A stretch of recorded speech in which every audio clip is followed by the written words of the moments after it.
தேவ மனிதன் தன் வாழ்க்கையில கர்த்தர் நடத்தி வந்த பாதையை குறித்து சொல்லும் போது இப்படி சொல்றாரு, மனுஷரை எங்கள் தலையின் மேல் ஏறி போக பண்ணினீர். வார்த்தையை கவனிச்சீங்களா? மனிதர்கள் தாமாக நம்மேல் ஏறி போகவில்லை. மனிதர்கள் தாமாக நம்மேல் ஏறி போகவில்லை.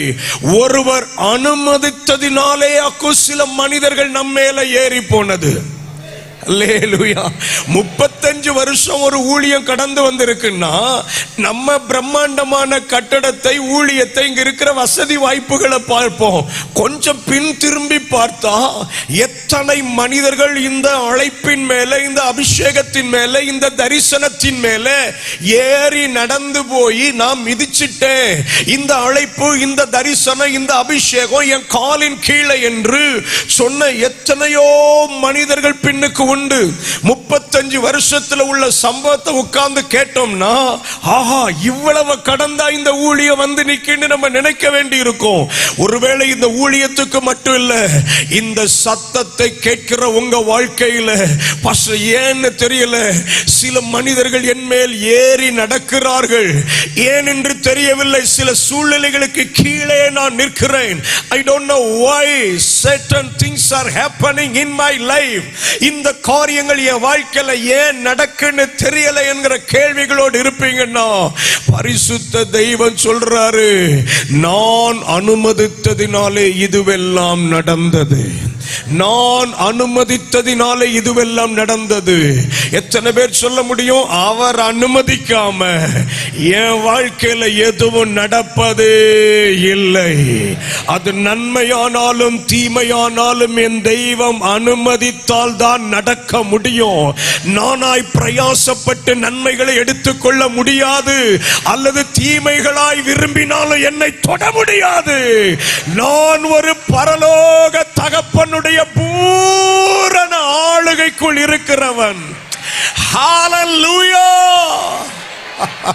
நான் தனித்து விடப்பட்டவன் அல்ல. I am under the total control of my heavenly God. என் பரலோக தெய்வத்துடைய பூரண ஆளுகைக்குள் இருக்கிறவன். உங்களுக்கு தெரியுமா, யோபு தன் வாழ்க்கையில எல்லாவற்றையும் இழந்த போது என்ன வார்த்தை சொன்னார் தெரியுமா? கர்த்தர் கொடுத்தார், கர்த்தர் எடுத்தார். ஸ்தோத்திரம். சரி, இப்ப உண்மையிலே நம்ம சொன்னா என்ன சொல்லி இருப்போம்? கர்த்தர் கொடுத்தார், பிசாசு எடுத்தார். அப்படித்தானே சொல்லி இருக்கணும். சில அதிமேதாவிகள் யோபுவுக்கு ஒண்ணுமே புரியல அப்படின்னு சொல்றது, உனக்கு நடந்தா தெரியும் சார் அப்படின்னு நம்ம பதில் சொல்லுவோம். என்ன, யோபுவுக்கு தான் என்ன நடக்குன்னே தெரியலையே. கொடுத்தது கர்த்தர்னு தெரியும், எடுத்தது இன்னொருத்தன்னும் தெரியும். ஆனா அவனை என் வாயால சொல்ல மாட்டேன்னாக்கும் அவர் தீர்மானத்தில் இருக்கிறாரு. நீ யாரா கர்த்தர் தந்த ஆசீர்வாதத்தை எடுக்கிறது? அங்க கூட நான் என் ஆண்டவரை தான் இழுத்து நிறுத்துவேன். கொடுத்ததும் அவரு, எடுத்ததும் அவரு. கொஞ்சம் யோசித்து பாருங்க. உட்கார்ந்து என்ன ஸ்கெட்ச் போட்டிருப்பான் பிசாசு. ஒரு அனுமதி மட்டும் நமக்கு கிடைச்சிட்டுன்னா என்னெல்லாம் செய்யலாம்னு அவன் எவ்வளவு யோசித்திருப்பான். அந்த 3000 ஆடுகளை அடிக்கிறதுக்கு என்ன பிளான் போட்டிருப்பான்? நீங்க 3000 ஒட்டகத்தை அடிக்கிறதுக்கு என்ன பிளான் பண்ணிருப்பான்? 7000 ஆடுகளை தூக்குறதுக்கு என்ன பிளான் பண்ணிருப்பான்? 500 கழுதை, 500 ஏர்மாடு, 10 பிள்ளைகளை யோசித்திருப்பான். 10 பிள்ளைகளை ஒற்றே அடி அடிக்கணுமே. எப்படி அடிக்கலாம்? காற்றை மோத விட்டு வீடை இடிஞ்சு விழ வச்சு என்ன பிளான்? அவ்வளவு பிளான் பண்ணிட்டு நமக்கு இப்போது திருவாளர் யோபு அவர்கள் சர்டிபிகேட் தருவார்கள் நின்றுட்டு இருந்தா, இவர் சட்டுப்புட்டு யாருக்கு தூக்கி கொடுக்கிறாரு? கொடுத்தது கர்த்தர், எடுத்ததும் கர்த்தர். வாழ்க்கையில் ஒரு நாளும் பிசாசுக்கு கிரெடிட் கொடுக்காதீங்க. சும்மா கீழே விழுந்தா உடனே பிசாசு. கன்வென்ஷன் கூட்டத்தில் கரண்ட் போயிட்டுன்னா பிசாசு கரண்டை பிடிக்க விட்டான். அனுமதிக்கதை விட அதிக லைட்டை போட்டது நம்ம. அது லோடு தாங்காம என்ன செய்யுது? கட் ஆகுது. உடனே பிசாசை கட்டுங்க. அவன் சொல்லுவான், சார் நான் கூட்டத்துக்கே வரல சார்.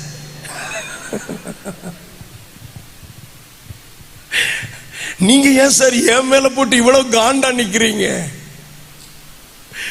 இந்த இரவு கர்த்தர் சொல்லுகிறா, என் வாழ்க்கையில என்ன நடந்தாலும் என் தெய்வத்தை நான் முன்னிறுத்தி சொல்லுவேன். ஒரு நாளும் மனிதர்களை பேச மாட்டேன். I will never speak any man. I will never speak of any evil spirits. அசுத்த ஆவிகளை மனிதர்களையே சொல்லி சொல்லி சொல்லி எத்தனை நாள் இதில் இந்த அனுமதியில கூட பாத்தீங்கன்னா ரெண்டு முக்கியமான காரியத்தை தெய்வம் நமக்கு சொல்ல விரும்புகிறார். ஒருவேளை இன்றைக்கு இரவு கேள்விகளோடு உங்க வாழ்க்கை இருக்கும்னா, ஏன் இது நடந்தது, எதற்காக இது நடந்தது, அது எப்படி அந்த மனுஷன் நம்ம மேல ஏற முடியும்? நீங்க பரிசுத்த வேதாகமத்தை திருப்பி சில தேவ மனிதர்களுக்கு நடந்த சம்பவங்கள் எல்லாம் பாத்தீங்கன்னா, சாதாரண மனிதர்கள் அசாதாரணமான வல்லமை உள்ள தேவ மனிதர்களை எல்லாம் ஸ்தோத்திரம் சில நாட்களாக துக்கத்துக்குள் நடத்தினதும் துயரத்துக்குள் நடத்தினதுமான சம்பவங்களை வாசிக்கும் போது பிரமிப்பா இருக்கும். எரேமியா என்கிற தீர்க்கதரிசிய 4 பிரதானிகள் ஒன்னு சேர்ந்து ராஜாட்ட சொல்லி பேசின உடனே தூக்கி தண்ணீர் இல்லாத துறவுல போட முடியுது பாத்தீங்களா? சில பிரதானிகள் போய் ராஜாட்ட பேசினா தானியேலை தூக்கி சிங்க கெபிக்குள்ள போட முடியுது பாத்தீங்களா? ஒரு ராஜா, பூமி ஆளுகிற ஒரு ராஜா நினைச்சா சர்வ வல்லமையுள்ள ராஜாதி ராஜாவை ஆராதிக்கிற அனனியா, மிஷாவேல், அசரியா என்கிற தேவ மனிதர்களை தூக்கி எரிகிற அக்கினி சூளைக்குள்ள போட முடியுது பாத்தீங்களா? அப்ப நமக்கு கேள்வி எழும்போம், ஸ்தோத்திரம் ஆண்டவரே, என்ன நடக்கிறது? உம்முடைய வல்லமை குறைந்து விட்டதோ, உம்முடைய கிரியைகளுக்கு பலன் இழந்து விட்டதோ நம்ம நினைக்கும் போது கர்த்தர் 2 காரியத்தை நமக்கு இன்னைக்கு இரவு நினைப்பூட்டுகிறார்.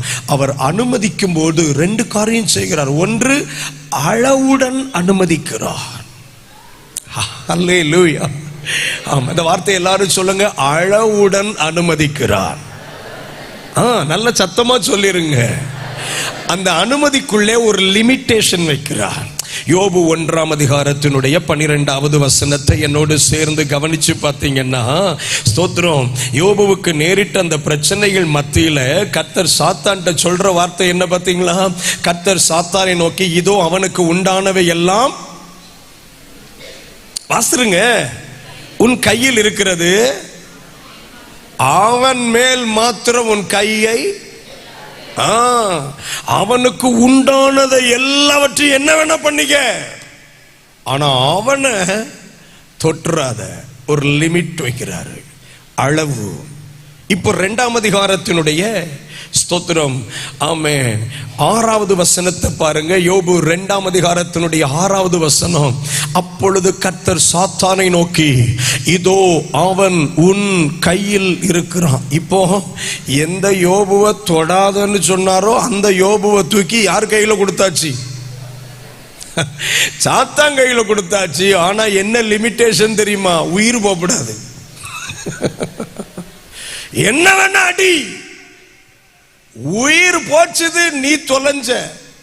அப்போ சாத்தான் அடிக்கும் போதே என்னது கவனமா அடிக்கணும் சொல்லுங்க, உயிர் போயிடக்கூடாது. பக்கத்துல பார்த்து சொல்லுங்க, அவளை சீக்கிரம் சாக மாட்டீங்க. அவளை சீக்கிரம்லாம் கேன்சர் வந்த உடனே செத்துருவேன்னு சொல்லாதீங்க, அவளை சீக்கிரம் சாக மாட்டீங்க. ஸ்தோத்திரம். ஒரு மாதிரி எனக்கு அங்கங்க குத்துது, ஆமா, எனக்கு ஹார்ட் அட்டாக் வந்துரும் போல தெரியுது, சில பல நாட்களாக எனக்கு ஒரு மாதிரியே இருக்குது, நான் மரணத்தை எதிர்நோக்கிட்டு இருக்கேன். கர்த்தர் சொல்றாரு, நீ சாவ கூடாதுன்னு சொல்லியாக்கும் எத்தனை வியாதியை அனுமதிச்சிருக்கிறாரு. வியாதிக்கு சொல்லியிருக்காரு, போ வேணா உள்ள இருந்து பாரு, ஆனா என் பிள்ளைய கொல்லக்கூடாது. ஹலோ, அனுமதித்த தெய்வம் ஒரு அளவோடு அனுமதித்திருக்கிறார். இந்த இரவு சிலரை கத்த தட்டி சொல்றாரு, உடனே செத்துருவேன், நான் இல்லாம போயிருவேன், அங்க எனக்கு ஒரு கல்லறை தோட்டத்தில் ஒரு குழியை ரெடி பண்ணுங்க, நான் எப்ப போறேன்னு தெரியல, எப்பவும் வாட்ஸ்அப்ல என் படத்தையும் தோற்றம் மறைவுன்னு போட்டு ரெடியா வச்சிருங்கன்னு தட்டி விடுறதுக்கு நேரம் வருது. இப்படி எல்லாம் பேசக்கூடாது. இனி இன்னொரு தடவை நல்லா பார்த்துக்கோங்க. இனி பாப்பீங்களோ பார்க்க மாட்டீங்களோ?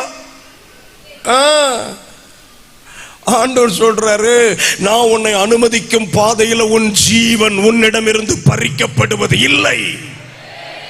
உன் பொருளாதாரம் நஷ்டப்பட்டு போகலாம், உச்சந்தலை முதல் உள்ளங்கால் வரையில வியாதி வரலாம், உன் வாழ்க்கையில இழக்க கூடாத எதை வேண்டும் என்றாலும் இழக்கலாம், ஆனா உன் ஜீவன் தப்ப வேண்டும் என்றாக்கும் நான் கட்டளை கொடுத்திருக்கிறேன். இந்த ராத்திரி ஜீவனை குறித்து பயந்திருக்கிற சிலருக்கு பரிசுத்த ஆவியானவர் சொல்றாரு, உயிர் போகாதுன்னு நம்மளா போக்கடிச்சிடக்கூடாது. அது போகாது, போக கூடாதுன்னு சொல்லியாக்கும் கையில கொடுத்திருக்கிறார். அனுமதித்தாலும் அளவுடன் அனுமதிப்பார். இரண்டாவது, அவர் அனுமதிக்கும் போதே திரும்பி வரும் சீட்டு கொடுத்தாக்கும் அனுமதிப்பார். அதை இப்படி சொல்றேன், தமிழ்ல சொன்னா உங்களுக்கு புரியாதுல்ல. ரிட்டர்ன் டிக்கெட் போட்டாக்கும் உள்ள அனுமதி. எத்தனை பேருக்கு நான் சொல்ற காரியம் புரியுது? என்ன ஒரு பிரச்சனைக்குள்ள அனுப்புறாரு, அனுமதிக்கிறாரு. அனுமதிக்கும் போதே சொல்றாரு, அங்க ரொம்ப நேரம் இல்லப்பா, அக்கினி சூளைக்குள்ள உள்ள போற, கொஞ்ச நேரம் வாக்கிங் போற, அப்புறம் நீ என்ன செய்ய போற? புரிந்தவர்கள் ஒரு ஆமேன்னு சொல்லுங்க. ஆமா, தோத்திரம். பிரதானிகள்லாம் நினைக்கிறாங்க தானியலத்துக்கு உள்ள போட்டாச்சு, தானியலுடைய சாப்டர் முடிஞ்சதுன்னு. தானியல்ட்ட ஆண்டவர் சொல்றாரு, ஒரு நாள் ராத்திரி மட்டும் சிங்க கப்பிகளை உட்கார்ந்து தோத்திரம் பண்ணிட்டு காலையில நீ மறுபடியும் என்ன செய்யலாம்? வெளியே வரலாம். யோபுவுக்கு அத்தனை போராட்டம் வரும்போதும் ஆண்டவர் சொல்றாரு, என் பிள்ளை இதே நிலையில் இல்ல, ஒரு குறிப்பிட்ட எழுகிழந்து he will come back. அவன் திரும்ப வருவான், அவன் திரும்ப வருவான், அவனுடைய வாழ்க்கை திரும்ப துளிர்க்கும். எந்த தேவ பிள்ளை எல்லாம் இன்னைக்கு ராத்திரி ஏன்னு தெரியல பாஸ்டர், கர்த்தர் இதை எப்படி அனுமதிக்கலாம் கேட்கிறீங்களோ, ஆவியானவர் தீர்க்க தரிசனமா சொல்றாரு, திரும்பி வருதலின் சீட்டை கொடுத்தாக்க உன்னை அனுமதித்திருக்கிறேன். ஹalleluya. பக்கத்துல இருக்க ஒரு 2 பேர்ட்டையாவது சொல்லுங்க, திரும்பி வருவீங்க. அல்லேலூயா சொல்லல, பக்கத்துல இருக்க 2 பேர்ட்டையாவது சொல்லணும். இயேசுவே, 2 பேர்ட்ட சொன்னவங்களுக்கு மட்டும் இன்னைக்கு ராத்திரி சாப்பிட்ட சாப்பாடெல்லாம் செரிமானம் ஆகணும், தூக்கம் வரணும். இப்ப சொல்லுங்க பக்கத்துல 2 பேர்ட்டையாவது, ஆமா திரும்பி வருவீங்க சொல்லுங்க. அல்லேலூயா. நீங்க நினைச்சிட்டு இருக்கீங்க இது ஒன் வேன்னு. ஆண்டவர் சொல்ற, இல்லப்பா இதே வழியில யூ வில் கம் பேக்ன்றாரு. விசுவாசிக்கிறவர்கள் ஒரு அல்லேலூயா. தாவீதினுடைய வாழ்க்கையில சொந்த மகனே எதிர எழும்பிட்டான். அப்சலோம் என்கிற மகன் எழும்பி அவன் பண்ணக்கூடிய அந்த கலவரத்தெல்லாம் பார்த்த உடனே தாவீது விட்டுட்டு நாட்டை விட்டு ஓடிட்டாரு. நாட்டை விட்டு ஓடும்போது சீமேயி எதிர்பார்த்துட்டு இருக்க அந்த தாவீது வீட்டுல என்னைக்காவது இப்படி ஒரு பிரச்சனை வரணும், அன்னைக்கு நம்ம யாருன்னு காட்டணும்டே அப்படின்னு எதிர்பார்த்துட்டு இருந்தான். தக்க சமயம் வாய்த்தது, பார்ட்டி வாயை திறந்து விட்டு. சிங்காசனத்தில் இருக்கிற வரைக்கும் பேசாத வாயெல்லாம் நம்ம இறங்கி ஓடும் போது பேசும் பாருங்க. நம்ம வாழ்க்கையில ஒரு வியாதி வரட்டும், நம்ம 10 தடவை ஹாஸ்பிட்டலுக்கு போயிட்டு வந்த உடனே பேசாத வாயெல்லாம் பேசும். அன்னைக்கு தான் தெரியும் நம்ம வாழ்ற உலகத்துல சீமேயிக்கள் இன்னும் உயிரோடு இருக்கிறார்கள். நம்ம நினைச்சிட்டு இருக்கோம் நம்ம பரலோகத்துல வாழ்ந்துட்டு இருக்கோம்னு. பாதாளத்தின் ஏஜென்ட்டுகள் நம்ம சுத்தி இருக்கிறாங்கன்னு நம்ம பொருளாதாரம் நஷ்டப்படும் போது தெரிய வரும். இன்னும் சொல்லட்டுமா, உங்க சொந்த குடும்பத்துக்குள்ள என்னைக்கு பிரச்சனை வருதோ அன்னைக்கு தான் சீமையெல்லாம் வாய் திறப்பான்.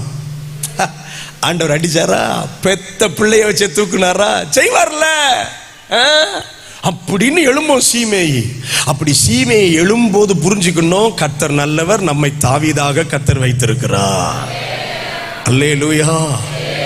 சில சீமையைகள் எழும்பும் போதுதான் நாம் தாவீதுக்கள் என்கிறதை புரிந்து கொள்ள கர்த்தர் கிருபை தருகிறார். நம்மளும் சீமேய்க்கு போட்டியா டிமேயா மாறிடக்கூடாதுன்னு.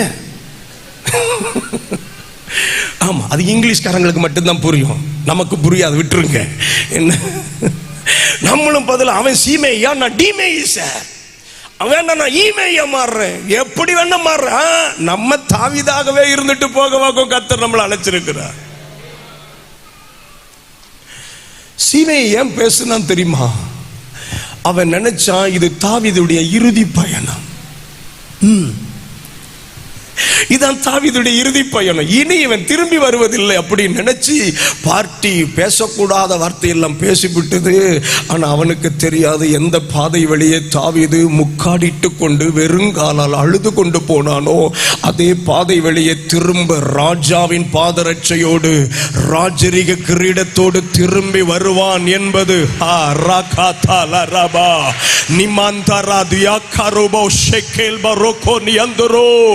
Hadanal barhatia kariboko niantaro elme heneme shehetia பரிசுத்த தெய்வம் சிலரை தோள் தட்டி சொல்றாரு, இந்த பயணம் இறுதி பயணம் அல்ல.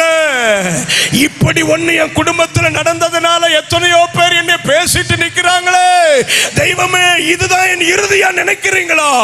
ஆவியானவர் தீர்க்க தரிசனமா சொல்லுகிறார், திரும்பி வருதலின் நாட்களை கர்த்தர் வைத்திருக்கிறார்.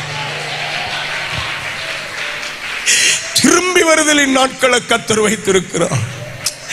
என் ஆண்டவர் சிலதை அனுமதித்தாலும் அதை அளவுடன் அனுமதிக்கிறார். 2 ரிட்டர்ன் டிக்கெட்டோட தான் அனுமதிக்கிறார். இயேசுவின் நாமத்தில் கர்த்தருடைய ஊழியனாய் இந்த பீடத்தில் இருந்து இந்த திருச்சபையில் இந்த சத்தத்தை கேட்கிற ஒவ்வொரு, மேபி ஆன்லைன்ல நீங்க இந்த வார்த்தையை கேட்டுக்கொண்டிருக்கலாம். ஏதோ ஒரு பாதை வழியே போகிறேன் பாஸ்டர், இந்த பாதை எனக்கு புதுசா இருக்குது, இந்த பாதையில நிறைய புதிய சத்துருக்களை சந்திக்கிறேன், இந்த பாதையில சில கொடூர வார்த்தைகளை கேட்கிறேன், என்னால தலை நிமிர்ந்து கூட பார்க்க முடியல, தனியே அமர்ந்து அழுது கொண்டிருக்கிறேன்னு சொல்லுவீங்கன்னா, ஆவியானவர் சொல்லுகிறார், நான் அனுமதிக்கிற தேவன் தான், ஆனால் அளவுடன் அனுமதிப்பேன். நான் அனுமதிக்கிற தேவன் தான், ஆனா திரும்பி வரும் ஒரு ஹல்லேலூயா கிருபையோட அனுமதிப்பேன். ஹல்லேலூயா. இயேசுவின் நாமத்தில் 36வது ஆண்டு நீங்கள் திரும்பி வருகிற ஆண்டாக இருப்பதாக. ஹல்லேலூயா. எந்தெந்த குடும்பம், எந்தெந்த வாழ்க்கையெல்லாம் இதுவரை காணாத சில வேதனையான பாதைகள் வழியே போகிறீங்களோ, தெய்வம் சொல்லுகிறார், நான் அனுமதிச்சேன்னா அளவோடு அனுமதிப்பேன், நான் அனுமதித்தேன்னா திரும்பி வரும் கிருபைகளோடு அனுமதிப்பேன். கண்களை மூடி வலது கரத்தை ஆண்டவருக்கு நேர உயர்த்தி, கண்களை மூடி வலது கரத்தை ஆண்டவருக்கு நேர உயர்த்தி, 1 நிமிடங்கள் தேவ பிரசன்னம் நிறைந்திருக்கிற இந்த இடத்துல கொஞ்சம் வாய் திறந்து ஆண்டவர்ட்ட சொல்லிருவீங்களா? கொஞ்சம் வாய் திறந்து ஆண்டவர்ட்ட சொல்லிருவீங்களா? கொஞ்சம் வாய் திறந்து ஆண்டவர்ட்ட சொல்லிருவீங்களா? தகப்பனே, எந்த சூழ்நிலையில் இருந்து என்னை மீட்டு கொண்டு வருவது உமக்கு லேசான காரியம் ஆண்டவரே, உமக்கு லேசான காரியம் ஆண்டவரே. கமான் கமான், நல்ல மனதார சொல்லுங்க, மனதார சொல்லுங்க. கேள்விகளோடு இருந்தீங்கல்ல, பல கேள்விகளோடு இருந்தீங்கல்ல, அப்ப இந்த பாதை கண்ணீரில் தான் முடியுமா? கர்த்தர் சொல்றார், இல்ல, ஆனந்த கண்ணீரில் தான் வாழ்க்கை முடியும். முக்காடிட்டு கொண்டே என் வாழ்க்கை முடியுமா? இல்ல, கிரீடத்தோட தான் வாழ்க்கை முடியும். சிங்காசனத்தை இழந்திய வாழ்க்கை முடியுமா? ஆண்டவர் சொல்லுகிறார், திரும்ப திரும்ப உன் ஆளுகைக்குள் மால்பரகா துரபோ ரிமகா துரிபோ தியந்தரலதரபா கேல்பரகா துரபா.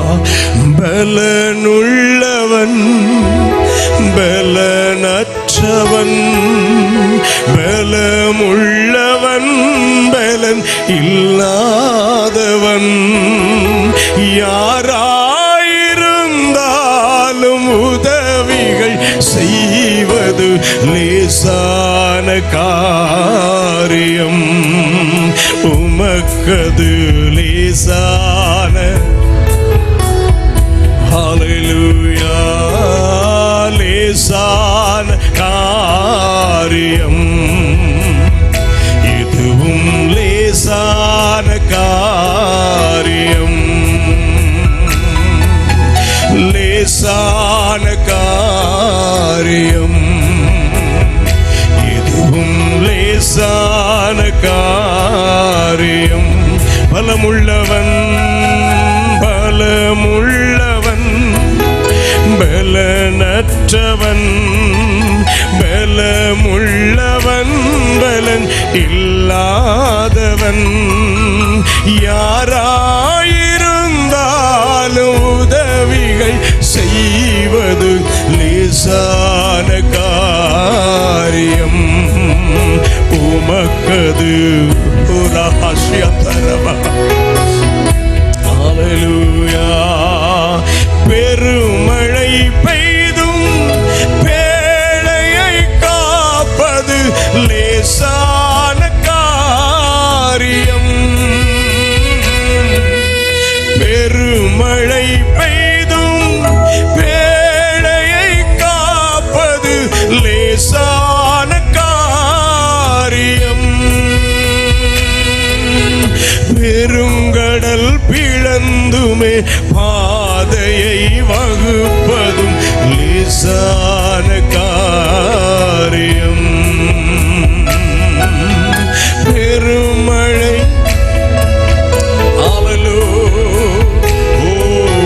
லேசான காரியம். என் இயேசுவுக்கு லேசான காரியம்.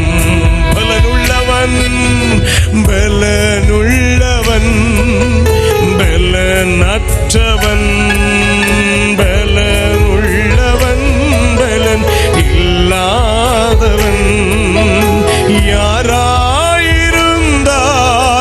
உதவிகள் செய்வது லேசான. ஹல்லேலூயா. லேசான ஆமென். லேசான காரியம். எதுவும் லேசான காரியம். லேசான. Thank you Lord. Hallelujah. லேசான. உங்க கைகள் குறுகவில்லை. உம்மால் கூடாதது எதுவும் இல்லை. சத்தமாய் சொல்லுங்க. உங்க கைகள் குறுகவில்லை. உம்மால் கூடாதது எதுவும் இல்லை. உம்மால் கூடாதது எதுவும். ஹல்லேலூயா. இந்த வரிய பாடலாமா? அனுமதித்ததெல்லாம் நன்மைக்காக. அனுமதித்ததெல்லாம் நன்மைக்காக நடத்திடும் பாதைகளும். அனுமதித்ததெல்லாம் நன்மைக்காக நடத்திடும் பாதைகளும் நன்மைக்காக. என் வாழ்விலும் நீர் வாக்கினால் சொன்னதை கரத்தினால் செய்து நிறைவேற்றுவீர். என் வாழ்விலும் நீர் வாக்கினால் சொன்னதை கரத்தினால் செய்து நிறைவேற்றுவீர். உங்க கைகள் ஹல்லேலூயா. உம்மால் கூடாதது எதுவும். ஹல்லேலூயா. உங்க கைகள் உம்மால் கூடாதது எதுவும் இல்லை. உம்மால் கூடாதது எதுவும் இல்லை. இயேசுவால் கூடாதது எதுவும் இல்லை. உம்மால் கூடாதது எதுவும். ஹல்லேலூயா. இயேசுவா.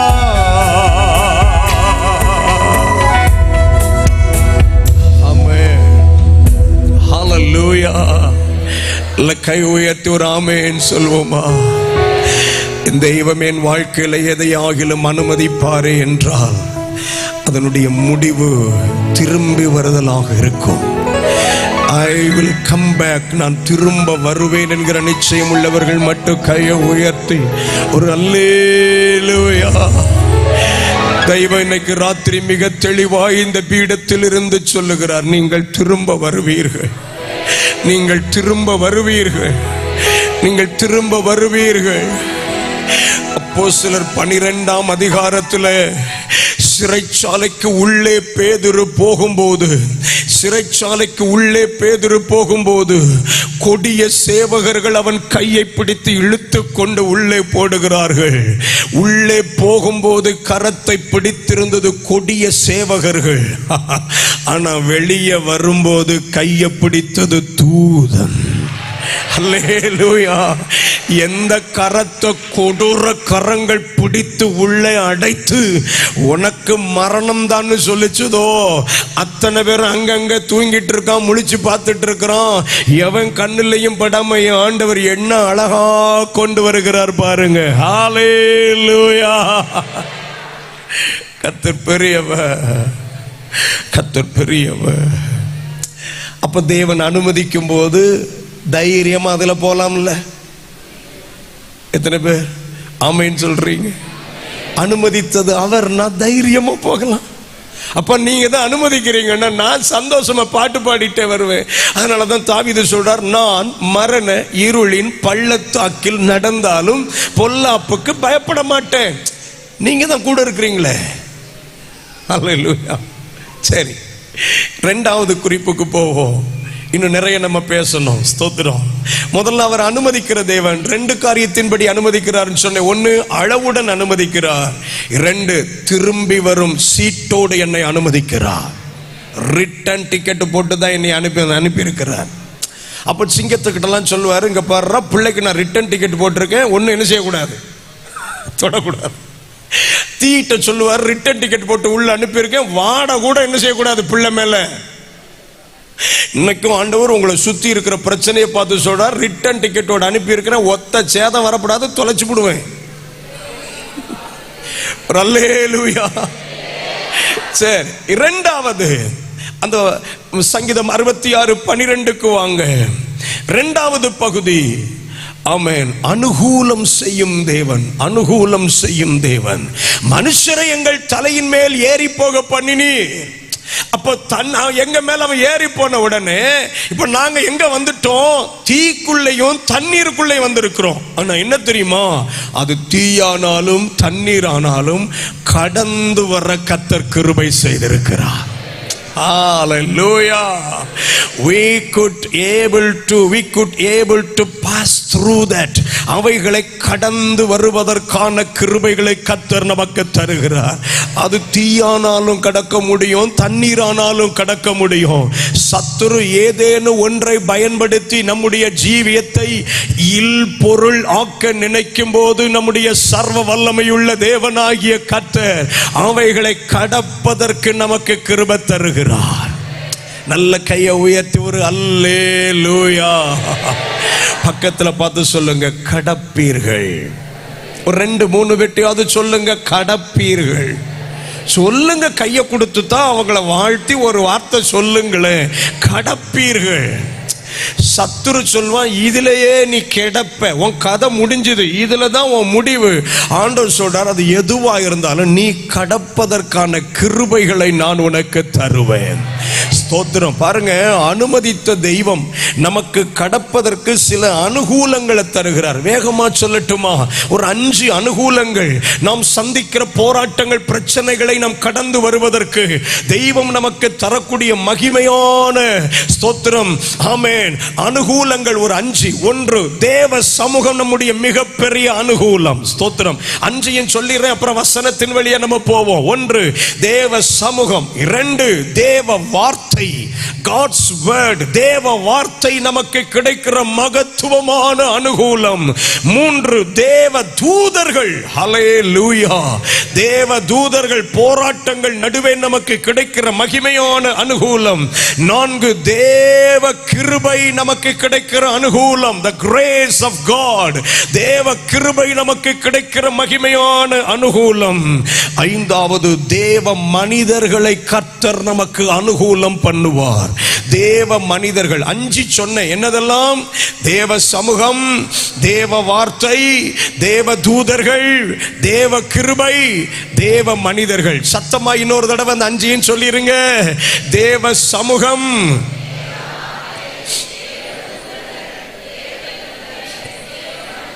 ஆமா, எந்த பிரச்சனை நடுவிலும் இந்த 5 சிலருக்கு கிடைக்கும்.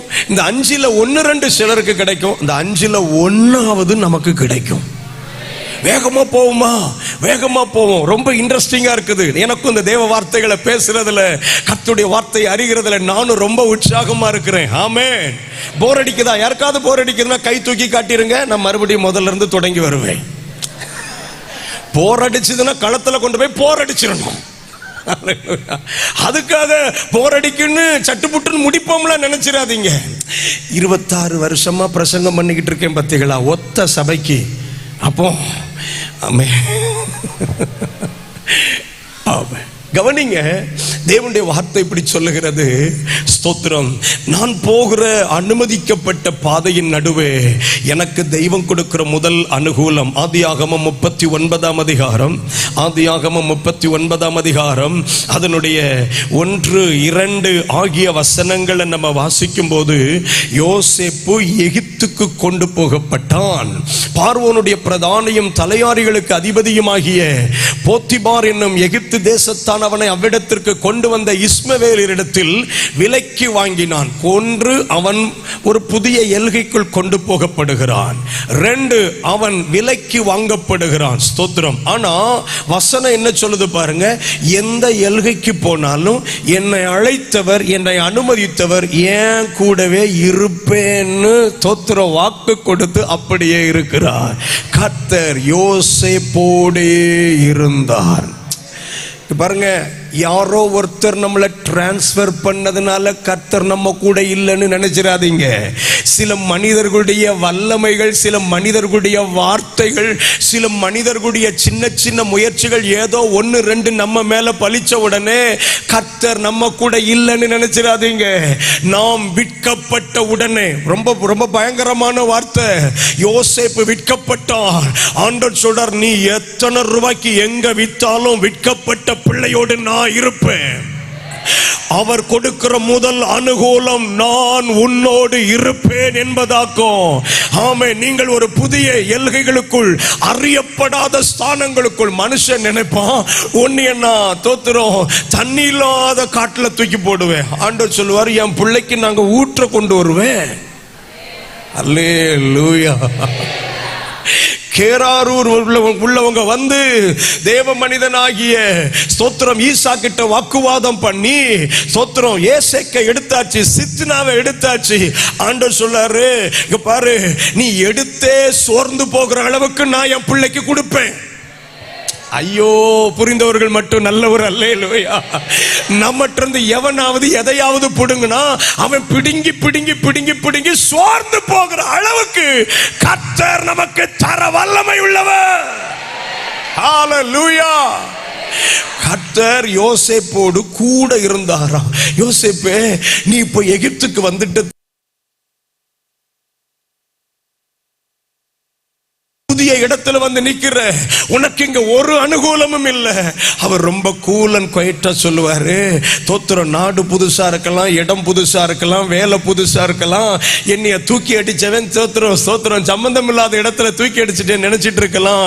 என்னைய எங்க எப்படி போட்டாலும் என் கூட ஒருத்தர் இருக்கிறாரு. இதுதான் என்னுடைய மகத்துவமான அனுகூலம். அல்லேலூயா.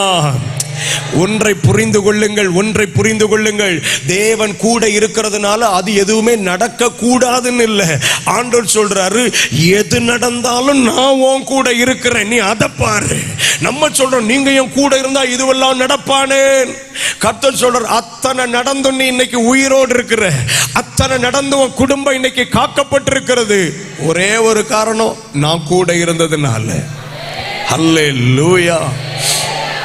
கர்த்தர் யோசேப்போடு கூட இருந்தார். இன்னும் நிறைய நம்ம ஒவ்வொரு தேவ மனிதர்களுக்கு இதை பேசிட்டே போகலாம்.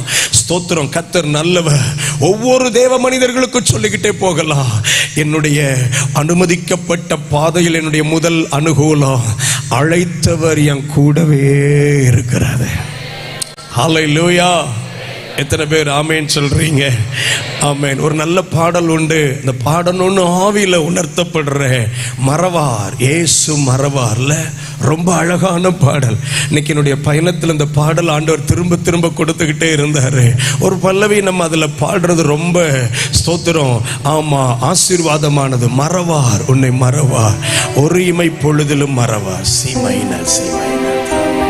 Thank you. அழைத்தவர் உன்னை மறவார், அபிஷேகம் செய்தவர் மறவார். அழை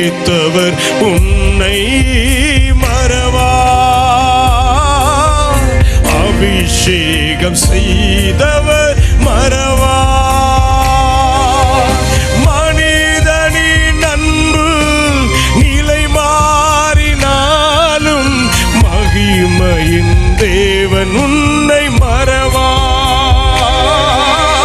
மனிதனின் அன்பு நிலை மாறினாலும் மகிமையின் தேவன் உன்னை மறவா. மகிமையின் தேவன் உன்னை மறவா. மறவா இயேசு மறவா. உன்னை ஒரு இமை பொழுதிலும் மறவா. மறவா இயேசு மறவா. உன்னை உருவாக்கின இயேசு மறவா. தரிசனம் தந்தவர் மறவா. தாங்கியே நடத்திட மறவா. தரிசனம் தந்தவர் மறவா. தாங்கியே நடத்திட மறவா. எப்பக்க நெருக்கங்கள் உனை சூழ்ந்திட்டாலும் எலியாவின் தேவன் உன்னை மறவா. எப்பக்க நெருக்கங்கள் உனை சூழ்ந்திட்டாலும் எலியாவின் தேவன் உன்னை மறவா. எலியாவின் தேவன் உன்னை மறவா. மறவா இயேசு மறவா. உன்னை ஒரு இமை பொழுதிலும் மறவா. மறவா இயேசு மறவா. உன்னை உருவாக்கின இயேசு மறவா. வாக்குத்தத்தம் தந்தவர் மறவா. வழிகாட்டி நடத்திட மறவா. வாக்குத்தத்தம் தந்தவர் மறவா. வழிகாட்டி நடத்திட மறவா. வானமும் பூமியும் நிலை மாறினாலும் வார்த்தையை நிறைவேற்ற மறவா. வானமும் பூமியும் நிலை மாறினாலும் வார்த்தையை நிறைவேற்ற மறவா. தம் வார்த்தை நிறைவேற்ற மறவா. மறவா இயேசு மறவா. உன்னை ஒரு இமை பொழுதிலும் மறவா. மறவா இயேசு மறவா. உன்னை உருவாக்கின இயேசு மறவா. ஹல்லேலூயா. வாக்குத்தத்தம் தந்தவர் நம்மை ஒருபோதும் மறப்பதில்லை. கர்த்தர் திரும்ப இந்த வார்த்தையை சொல்லுகிறார்.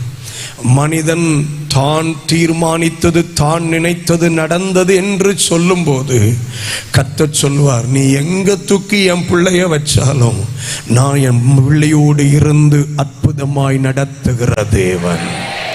அவருடைய சமூகம் நம்முடைய பெரிய அனுகூலம். அவருடைய சமூகமாக்கு நம்முடைய பெரிய அனுகூலம். எந்த இடத்திலும் நம்மை குறித்த தேவ திட்டத்தை நிறைவேற்றும்படியான ஒரு அனுகூலத்தை கொடுக்கிறது அவருடைய சமூகமாக்கும். மனிதனுடைய அத்தனை திட்டத்தையும் இல்லாமல் ஆக்குவது அவருடைய சமூகம். நம்மை ஒன்றுமில்லாமல் ஆக்கின இடத்திலேயே எல்லாவற்றுக்கும் அதிகாரியாக நிறுத்தி வைப்பது அவருடைய சமூகம். அல்லேலூயா. அவருடைய சமூகம் அதுதான் நம்முடைய முதல் அனுகூலம். இந்த சமூகத்தை உணர முடியும்னா பிழைக்கலாம், எங்க இருந்தும் பிழைக்கலாம். நல்ல ஒரு ஆமேன் சொல்லுங்களேன். சூழ்நிலை எவ்வளவு மோசமானாலும் உங்களால தேவ பிரசன்னத்தை உணர முடியுதுன்னா, அவருடைய சமூகத்தை ஆமென் என்ஜாய் பண்ண முடியுதுன்னா, எழும்பலாம், வரலாம். ஹalleluya. இரண்டாவது நம்முடைய அனுகூலம் தேவ வார்த்தை, God's word. தேவ வார்த்தையாக்கும் நம்முடைய மிகப்பெரிய அனுகூலம். அப்போஸ்தலர் நடபடிகள் 27ஆம் அதிகாரத்தில் நம்ம திருப்பி பார்க்கிற போது, தேவ மனிதனாகிய அப்போஸ்தலனாகிய பவுல் பிரயாணம் பண்ணின கப்பல் எல்லாம் உடைஞ்சி நொறுங்கி ஜீவனுக்கே மோசமாயிட்டு நினைச்சு எல்லாம் கலங்கி நிற்கிற போது, அப்போஸ்தலர் 27ஆம் அதிகாரம் அதனுடைய 23, 24 ஆகிய வசனங்களை பாருங்க. ஏனென்றால் என்னை ஆட்கொண்டவரும் நான் சேவிக்கிறவருமாகிய தேவனுடைய தூதனானவன் இந்த ராத்திரியிலே என்னிடத்தில் வந்து, புயல், மழை, ஸ்தோத்திரம், கார்மேகம் சூழ்ந்திருக்கிற நிலைமை, ஆமென், மரணம் தான் அப்படின்னு முடிவோட நிக்கிறாங்க பாருங்களேன். ஸ்தோத்திரம், எல்லாம் முடிந்தது என்கிற ஒரு நிலைக்குள்ள இருக்கிறாங்க. 27ஆம் அதிகாரம் அதனுடைய 20வது வசனம், அநேக நாளாக சூரியனாவது நட்சத்திரங்களாவது காணப்படாமல் மிகுந்த பெருங்காற்று மழையும் அடித்துக் கொண்டிருந்தபடினாலே இனி தப்பி பிழைப்போம் என்னும் நம்பிக்கை முழுவதும் அற்று போயிற்று.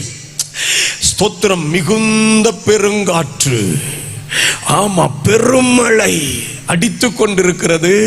ஆனால் அத்தனை சூழ்நிலைகள் மத்தியிலும் ஒரு தேவ வார்த்தை தேவ மனிதனுக்கு கிடைக்கிறது. பவுலே பயப்படாதே, பவுலே பயப்படாதே. இங்க பாருங்க, ஆண்டவர் உங்களுக்கு வார்த்தை தர்றார்னா அவர் ஏதோ ஒரு விதத்தில் நமக்காக செயல்பட்டு கொண்டே இருக்கிறார். நல்ல கையை உயர்த்தி ஒரு அல்லேலூயா. சில நேரம் தேவ செயல்கள் நமக்கு தெரியாது, தேவ வார்த்தை நமக்கு கேட்கும். ஆனா சாத்தான் என்ன தெரியுமா சொல்லுவான்? அவர் இப்படித்தான் வாய்க்கு இனிமையா பேசுவாரு, அவர் சொல்ற வார்த்தையெல்லாம் நம்பிராத, இந்த பிரசங்கியார்கள் மைக்க பிடிச்சு சொல்றதெல்லாம் நம்பிட்டு என்ன செஞ்சிடாத, நீ விசுவாச பயணம்னு போயிடாதன்னுவா. நீங்க சொல்லணும், வார்த்தை வருதுன்னா பின்னாடி வல்லமை வருதுன்னு அர்த்தம். ஒரு சின்ன உதாரணம் உங்களுக்கு சொல்லட்டுமா? நீங்கள் புலம்பலின் புஸ்தகம் 3ஆம் அதிகாரத்தை திருப்பி, புலம்பலின் புஸ்தகம் 3ஆம் அதிகாரத்தை திருப்பி தேவ வார்த்தையை கவனிச்சு பார்ப்பீங்கன்னு சொன்னா, தேவ மனிதனாகிய எரேமியாவுக்கு நேரிட்ட ஒரு பெரிய ஆபத்தான சூழலை குறித்து நம்ம அங்க வாசிக்கிறோம். ஸ்தோத்திரம், ஆமே, நம்ம பின்னாடியும் பார்ப்போம். ஆனா இங்கேயும் இந்த வார்த்தையை நம்ம கவனிச்சிருது நல்லா இருக்கும்னு நினைக்கிறேன். புலம்பல் 3ஆம் அதிகாரம் அதனுடைய 53வது வசனத்திலிருந்தே பாருங்க. புலம்பல் 3ஆம் அதிகாரம் 53வது வசனத்திலிருந்து, காவல் கிடங்கிலே என் பிராணனை ஒடுக்கி என் மீதில் கல்லை வைத்தார்கள். ஸ்தோத்திரம்.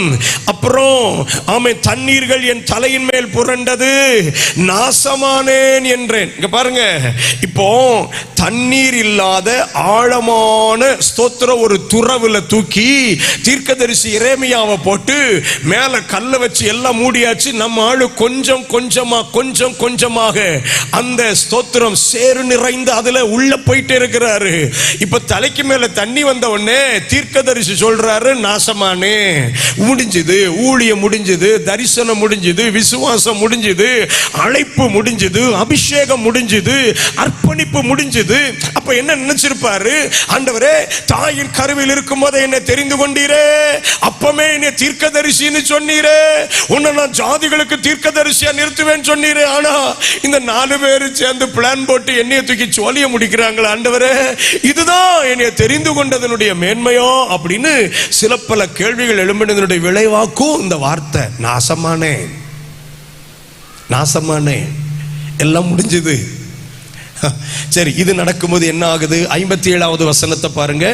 நான் உம்மை நோக்கி கூப்பிட்ட நாளிலே நீர், வாசிக்கிறீங்களா? அந்த வசனத்தை கவனிக்கிறீங்களா? நான் உம்மை நோக்கி கூப்பிட்ட நாளில் நீர் அணுகி. அணுகினா என்ன அர்த்தம்? பக்கத்துல வந்து. எங்க வரைக்கும் பக்கத்துல? எங்க வந்தாரு? கற்களால் பூட்டப்பட்டிருக்கிற துறவுக்கு உள்ள வந்தாச்சு. தண்ணீர்ல மூழ்கிட்டு இருக்கிறார் பாருங்க, அங்க வரைக்கும் வந்து ஒத்த வார்த்தையை சொல்லிட்டு போறாராம். என்ன வார்த்தை? இப்ப எனக்கு கேள்வி, உள்ள வரைக்கும் வந்தவர் கையை பிடிச்சு அப்படியே தூக்கி கொண்டு வந்து அந்த துறவுக்கு மேல எரேமியாவை விட்ட உடனே, எரேமியா கூப்பிடுங்கள் அந்த பிரதானிகளை, என்னையா தூக்கி உள்ளே போட்டீர்கள்னு பேசினா எப்படி இருக்கும்? சினிமா பார்த்த மாதிரியே இருக்கு பத்தீங்களா? ஆனா உள்ள வரைக்கும் போனவர் ஜஸ்ட் a word. என்ன வார்த்தை? பயப்படாதே. இங்க வார்த்தை தேவையா வல்லமை தேவையா? யதார்த்தத்தை சொல்லுங்க. இங்க வல்லமை தானே தேவை. he is almost dying sir. எல்லாம் முடிஞ்சதுன்னு சொல்லி உள்ள விழுந்துட்டு ஆமா கதறிட்டு கிடக்கிற மனுஷன்ட்ட வந்து பயப்படாதே அப்படின்னு சொல்லிட்டு போயிட்டாரு. இப்ப நம்ம தான் இருக்கிறோங்க, ஸ்தோத்திரம், துப்பாக்கி முனையில நம்மளை நிறுத்தி இருக்கு. அங்க வரைக்கும் வந்த ஆண்டவர் நம்ம காதுக்குள்ள பயப்படாதேன்னு சொல்லிட்டு போனார்னா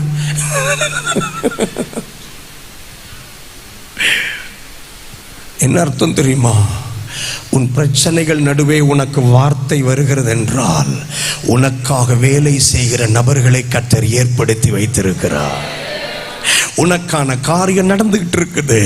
நீ அறியாத விதத்தில் உன் காரியத்தினுடைய காரியங்களை தெய்வம் வேகப்படுத்தி கொண்டிருக்கிறார். அல்லேலூயா. எரேமியா உள்ளெல்லாம் நீ சாக போறதில்லப்பா, இன்னும் கொஞ்ச நேரத்தில் எபெத் நிலைக்கு வருவான், 30 பேரை கூட்டு வருவான். ஸ்தோத்திரம், அல்லேலூயா. அவன் வந்து சொல்லுவான், எரேமியா அந்த பழம் புடவைகளை உன் கைக்குள் வைத்துக்கொள், உன்னை நான் மேல தூக்க போகிறேன் என்று சொல்லி. தேவ ஊழியனா சொல்றேன், தேவ வார்த்தைகள் நம்முடைய அனுகூலம். ஆண்டவர் பேசுறாரா? ஆராதனையில பேசுறாரா? தேவ மனிதரை கொண்டு பேசுறாரா? நம்ம என்ன தெரியுமா சொல்றோம்? பேசுறதெல்லாம் நல்லா தான் இருக்கு பாஸ்டர், பிரசங்கம் எல்லாம் படு சூப்பர், சர்ச்சுக்குள்ள இருக்கிற வரைக்கும் எப்படி இருக்கு தெரியுமா?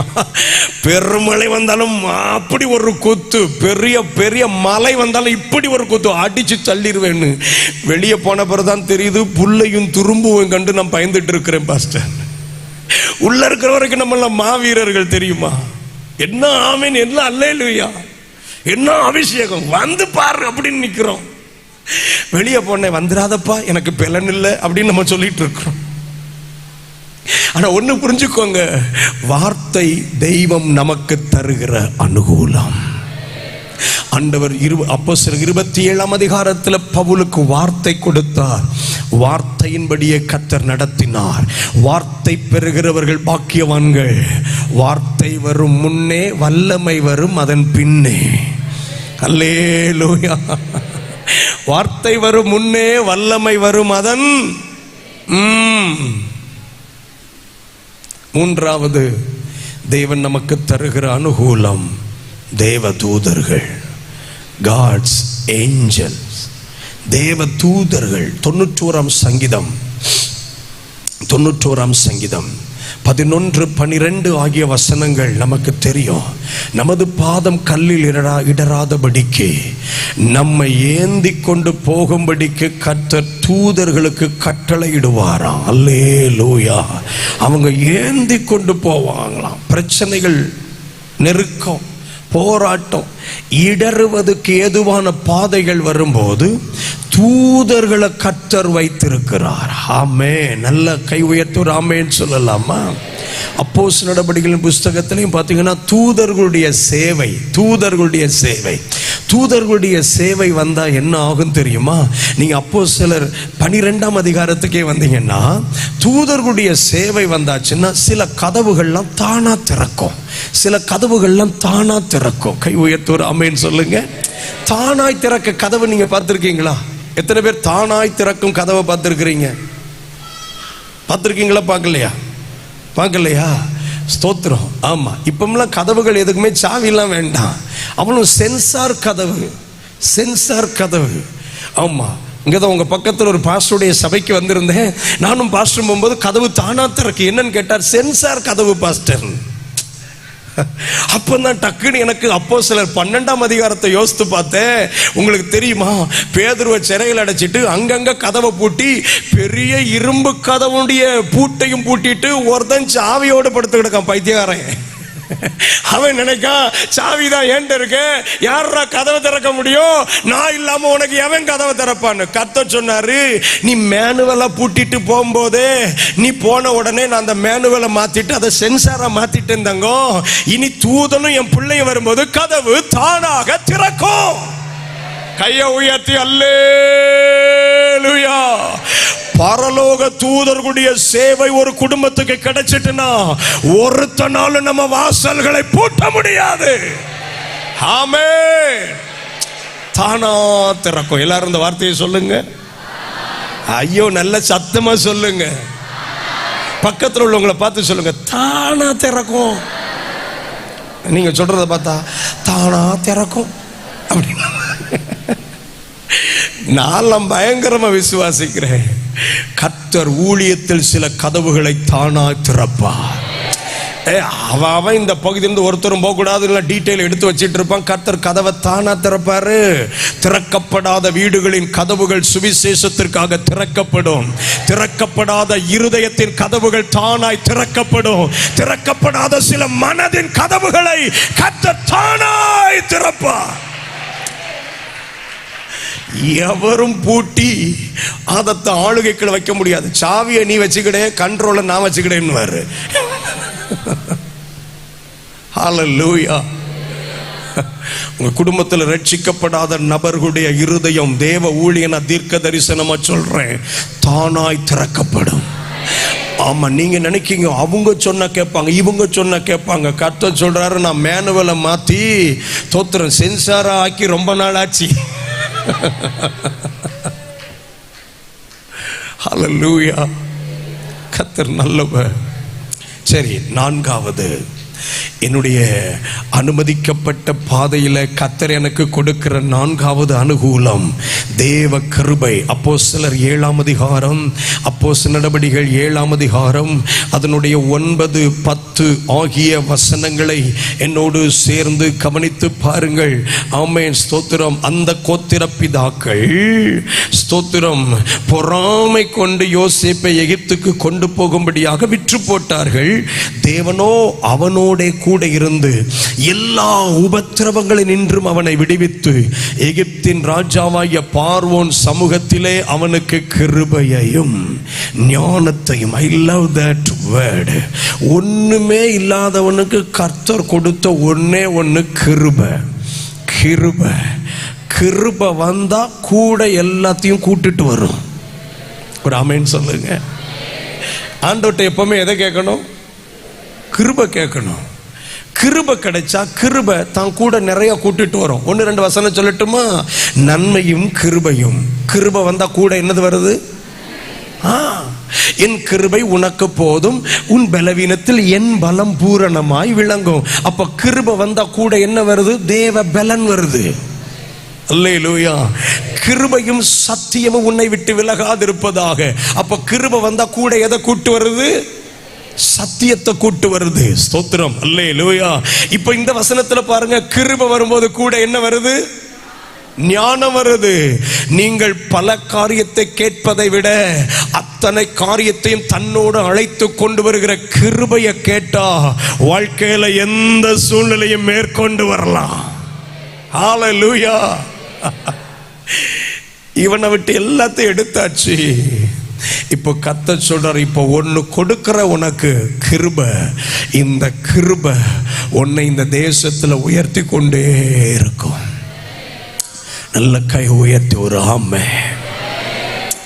உங்களிடமிருந்து எதுவெல்லாம் எடுக்கப்பட்டதோ அது எடுக்கப்பட்டதாகவே இருக்கட்டும். ஆண்டவர்ட்ட இன்னைக்கு ராத்திரி கேட்க போகிறோம், கிருபை தந்து என்னை அனுப்புங்க ஆண்டவரே.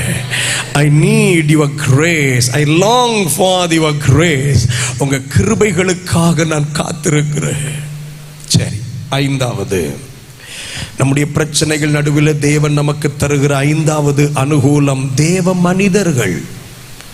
தேவ மனிதர்கள். ஸ்தோத்திரம். அப்போஸ்தலர் 12ஆம் அதிகாரத்தில் பேதுரு சிறைச்சாலைக்குள்ள கிடக்கிறாரு. பேதுருவுக்கு ஒன்றும் பிரச்சனை இல்லை. அவருக்கு பூமியும் ஒண்ணுதான், பரலோகமும் ஒண்ணுதான். he is eagerly waiting for heaven. அவ்வளவுதான், பரலோகத்துக்காக காத்திருக்கிறாரு. விடிஞ்சவனே செத்தாலும் பரவாயில்லடே, அதுக்கு முன்னாடி நல்லா தூங்குவான்னு தூங்குறாரு. ஸ்தோத்திரம். அவருக்கு எதை பத்தியும் கவலை இல்லை. ஆனா விசுவாசிகளுக்கு பேதுரு தேவை, விசுவாசிகளுக்கு சபைக்கு பேதுரு தேவை. ஆகவே என்ன பண்ணாங்க, ராம் முழுவதும் உட்கார்ந்து ஊழியருக்காக ஜெபம் பண்ணாங்க. இப்ப எல்லாம் தலைகளை மாறிட்டு பார்த்தீங்களா? ராம் முழுவதும் ஊழியர்கள் உட்கார்ந்து விசுவாசிகளுக்காக ஜெபம் பண்றாங்க. ஆனா ஆதி திருச்சபை ஊழியர்கள் தூங்கட்டும் சொல்லி அவங்க ஜெபம் பண்ணாங்க. இந்த ஜெபத்தினுடைய விளைவு என்ன நடந்தது? வேதத்தில் நம்ம கவனித்து பார்க்கிறோம். ஸ்தோத்திரம். ஜெபிக்கும் மனிதர்கள் எங்கெல்லாம் உண்டோ அங்கெல்லாம் கர்த்தர் தம்முடைய அனுகூலத்தை கட்டளையிடுகிறார். ஜெபிக்கும் மனிதர்களாக்கும் நம்முடைய பெரிய அனுகூலம். கை உயர்த்துறாமேன்னு சொல்லுங்க. praying people, ஜெபிக்கும் மனிதர்கள், ஜெபிக்கும் மனிதர்கள். ஒரு தேவ மனிதர் இப்படி சொன்னார் ஒரு ஊழியர் கூடுகையில், பாஸ்டர் உங்களுக்காக ஜெபிக்க கூடிய ஜனங்களை எழுப்புங்க. உங்களுக்காக ஜெபிக்கன்னா உபவாசம் போட்டு அப்படிலாம் இல்லை. தேவ சமூகத்தில் அந்த ஊழியர் இப்படி சொன்னார், நான் ஒரு நெருக்கம், ஒரு பாடுகள் மத்தியில் இருக்கேன், தாங்க முடியாத ஒரு பாரத்தில் இருக்கார். அந்த ஊழியர் இப்படி சொல்வார், கரத்தை உயர்த்தி, ஆண்டவரே ஒரு 10 பேருக்காவது என்னை நினைப்பூட்டுங்க. 10 பேர் என்னை நினைச்சு ஒரு நிமிஷம் ஜெபிச்சா அந்த ஜெபம் எனக்கு மிகப்பெரிய பலம். ஜெபிக்கும் தாய்மார் குடும்பத்தின் பலம், ஜெபிக்கும் தகப்பன்மார் சபையின் பலம், ஜெபிக்கும் பிள்ளைகள் எதிர்காலத்துக்கான பலம். ஆகவே தான் ஆண்டவர் சொல்றாரு, நமக்கு நல்ல ஆவிக்குரிய மனிதர்கள் தேவை. ஹல்லேலூயா, ஸ்தோத்திரம். ஜெபிக்கும் மனிதர்கள், தேவ மனிதர்களாக்கும் நம்முடைய அனுகூலம். கர்த்தர் அந்தந்த காலங்களில் சில தேவ மனிதர்களை எழுப்பி தருவார். உங்களுக்கு ஒரு நல்ல ஆவிக்குரிய தகப்பனை கர்த்தர் தந்திருக்கிறார், போதகராக கர்த்தர் கொடுத்திருக்கிறார், நல்ல ஊழிய குடும்பத்தை கர்த்தர் கொடுத்திருக்கிறார். இது தெய்வம் தந்திருக்கிற அனுகூலம். ஆமா, அனுகூலம்.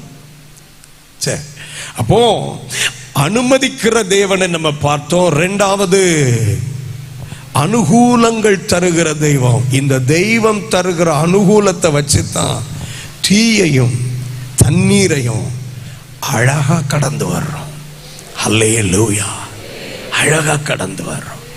மூன்றாவது, ஆமென், சங்கீதம் 66 அதனுடைய 12வது வசனத்துக்கு வாங்க.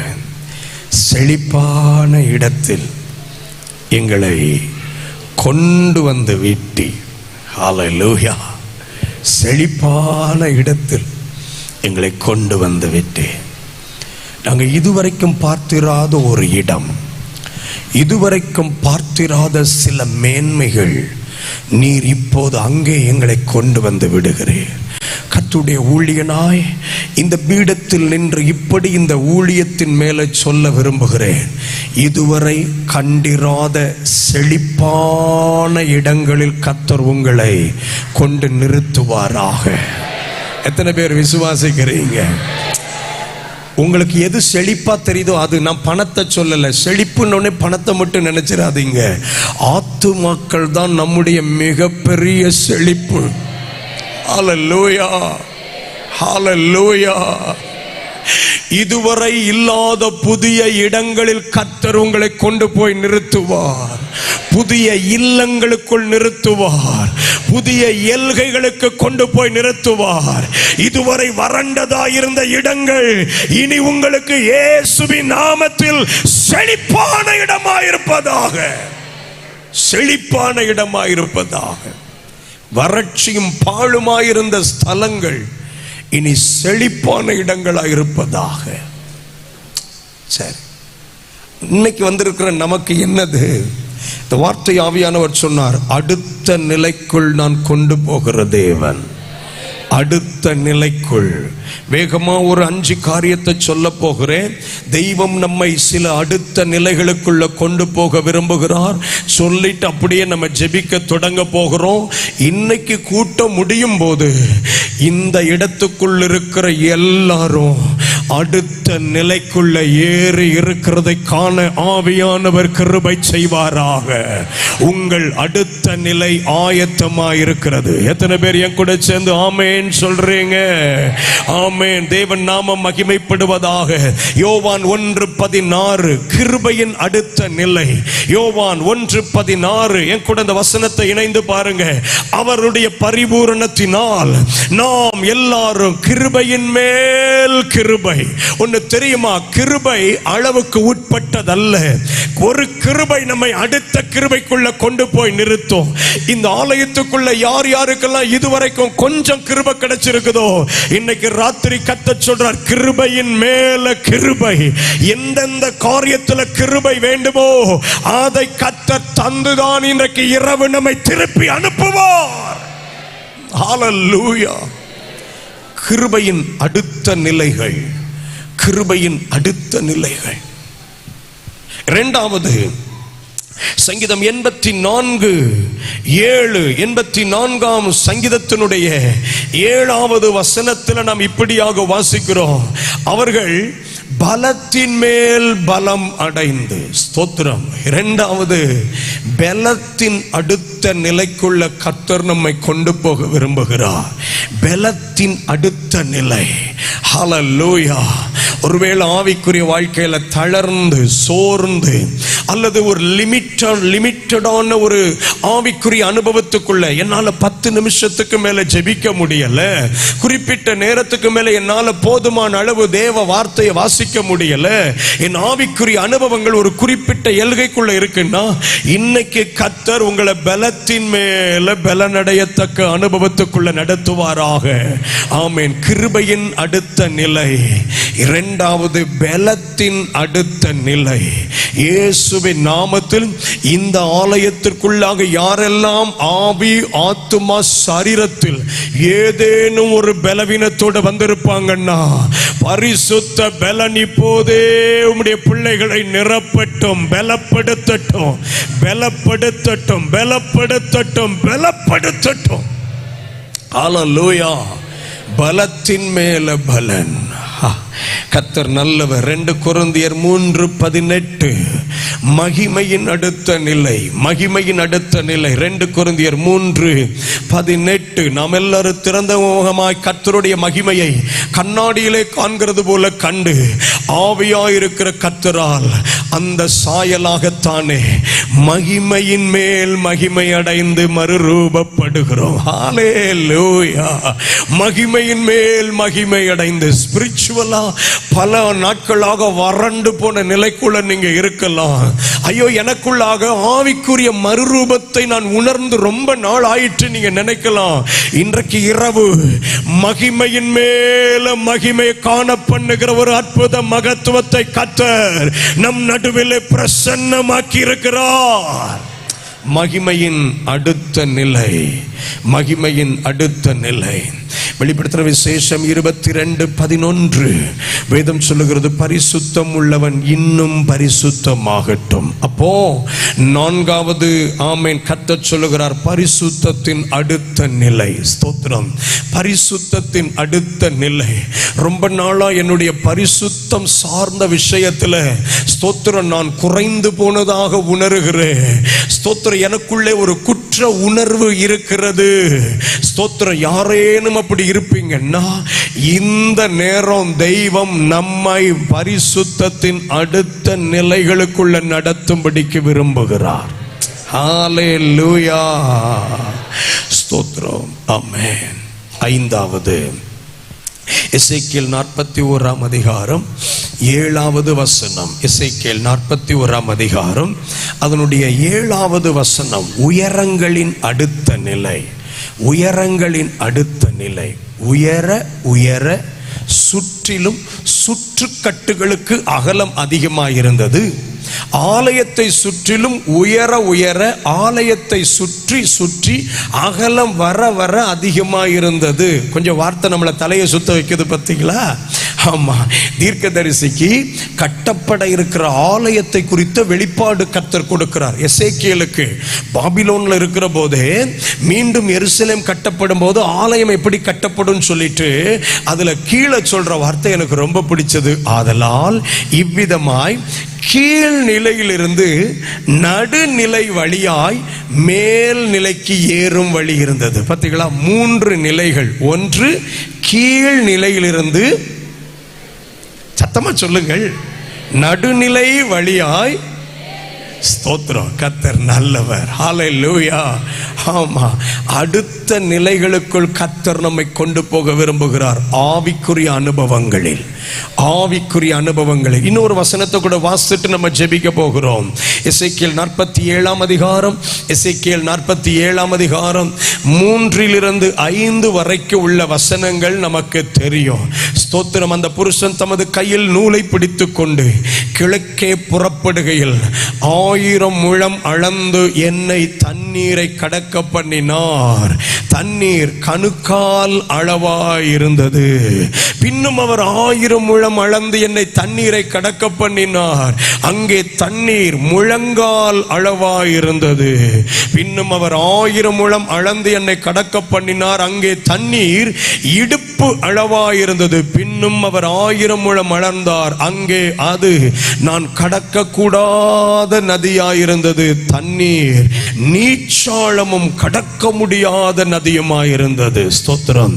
உங்கள் ஆவிக்குரிய அனுபவங்கள்ல உயரங்களில் நீங்கள் ஏற விரும்பினாலும், ஆவிக்குரிய அர்ப்பணிப்புகளில் ஆழங்களில் நீங்கள் செல்ல விரும்பினாலும், whatever it might be, கர்த்தர் இன்னைக்கு சொல்லுகிறார், அது உயரமோ ஆழமோ, அடுத்த நிலைகளுக்கு நான் உன்னை கொண்டு போக விரும்புகிறேன்.